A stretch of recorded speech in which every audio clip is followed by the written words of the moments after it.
오늘은 5월 14일 목요일 아침입니다. 오늘 함께 나눌 말씀은 잠언 19장 8절에서 12절 말씀입니다. 먼저 8절에서 10절 말씀 읽겠습니다. 지혜를 얻는 자는 자기 영혼을 사랑하고 명철을 지키는 자는 복을 얻느니라. 거짓 증인은 벌을 면하지 못할 것이요 거짓말을 뱉는 자는 망할 것이니라. 미련한 자가 사치하는 것이 적당하지 못하거든 하물며 종이 방백을 다스림이랴. 제가 지금 키우고 있는 강아지를 입양하고서 이런 일이 있었습니다. 사료를 줬는데 먹지를 않는 겁니다. 그릇에 사료를 담아줘도 영 시큰둥합니다. 그래서 사료 위에 토핑을 올려주면 잘 먹는다는 이야기를 어딘가에서 들어서 이것저것 올려놨습니다. 그러면 억지로 와서 먹기는 먹는데 잘 먹질 않았습니다. 그래서 걱정이 돼서 강아지를 오랫동안 키우던 지인에게 물어봤습니다. 그랬더니 사료를 안 좋아하는 것 같다고 다른 것들로 한번 바꿔보라고 조언을 얻었습니다. 그래서 괜찮은 사료로 바꿔보았습니다. 지금 그 사료를 8년째 먹고 있는데 그릇에 담아놓으면 개눈 감추듯 금방 뚝딱 먹어버립니다. 사료가 맛이 없던 거였습니다. 저는 이러한 것이 지혜라고 생각합니다.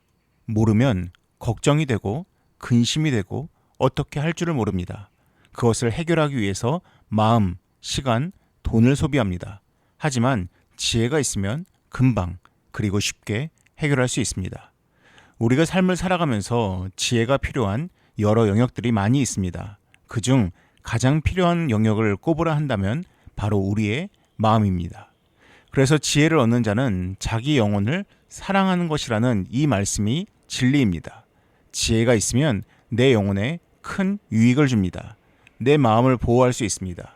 또한 삶에 대한 이해함, 즉 명철이 있으면 살아가면서 많은 유익함과 복을 누릴 수 있습니다. 잠언에서는 지혜가 있는 사람이 해서는 안 되는 것 중 첫 번째가 바로 거짓말입니다. 속이는 것입니다. 그러하기에 거짓 증인과 거짓말을 뱉는 자는 지혜 없음의 상징이 되는 인물들입니다. 그러한 사람들은 망할 것이라고 분명히 말하고 있습니다. 이처럼 지혜 있는 자는 복을 얻고 지혜가 없는 자는 망하는 것이 순리입니다. 그런데 종종 이 순리에 역행하는 모습이 보일 수 있습니다. 미련한 자가 사치합니다. 즉 지혜 없는 자가 부유한 모습을 빗대고 있습니다. 이보다 더 심각한 모습은 종이 방백들, 즉 고위 관리들을 다스리는 것입니다. 이처럼 순리에 어긋난 현상들이 주변에서 보일 수 있습니다. 하지만 이러한 것들은 모두 일시적이고 언젠가는 끝날 수밖에 없습니다. 11절에서 12절 말씀입니다. 노하기를 더디하는 것이 사람의 슬기요 허물을 용서하는 것이 자기의 영광이니라. 왕의 노함은 사자의 부르짖음 같고 그의 은택은 풀 위의 이슬 같으니라. 출애굽기에 이러한 말씀이 있습니다.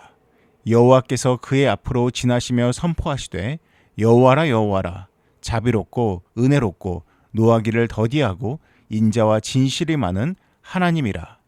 자비와 은혜 그리고 노하기를 더디함은 하나님의 성품이며 속성입니다.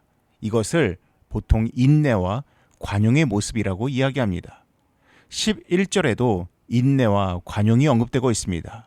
그리고 이것을 지니는 것이 슬기요 자기의 영광이라고 말하고 있습니다. 로랑스 드빌레르가 쓴 모든 삶은 흐른다라는 책이 있습니다. 이 책의 챕터 제목 가운데 닻이 있습니다. 글의 내용이 이러합니다. 휘청이는 배에서 마지막으로 의지할 수 있는 건 커다란 닷뿐이다. 성스러운 닷 혹은 자비의 닻이라고도 불리기도 한다. 배에서 가장 무거운 것도 바로 닻이다. 폭풍우가 몰아치는 바다 한가운데서 휩쓸려 가지 않고 내가 가고자 하는 방향대로 가기 위해서 의지할 수 있는 단단한 버팀목이다. 우리에게는 각자 자신만의 커다란 닻이 있다. 마음속에 바람이 몰아칠 때 고통을 가라앉혀주고 쉴 수 있게 해주는 커다란 닻이다. 이 같은 커다란 닻이 있기에 휴식이라는 은총을 받을 수 있다. 모세오경에서는 커다란 닻을 레헴이라고 한다. 레헴은 하나님의 마음, 하나님의 자비, 인간을 용서하고 위로하는 하나님의 따뜻한 애정을 뜻한다. 이처럼 초기 기독교인들에게 닻은 의지할 수 있는 체계를 상징했다. 참 그렇습니다. 닻이 있기에 배가 그 요동치는 바다 가운데서도 흔들리지 않고 그 위치를 고수할 수가 있는 것입니다. 오늘 말씀에서 우리에게 닻은 지혜입니다. 지혜가 있을 때 우리의 마음이 평안을 누리고 복을 얻을 수가 있습니다. 오늘 하루 하나님의 지혜를 닻으로 삼아 삶의 주변은 요동치더라도 흔들리지 않는 평안한 마음을 누리시기 바랍니다. 기도하겠습니다. 사랑이 많으신 하나님 아버지, 하나님, 우리가 지혜를 얻기 원합니다. 명철을 지키기 원합니다.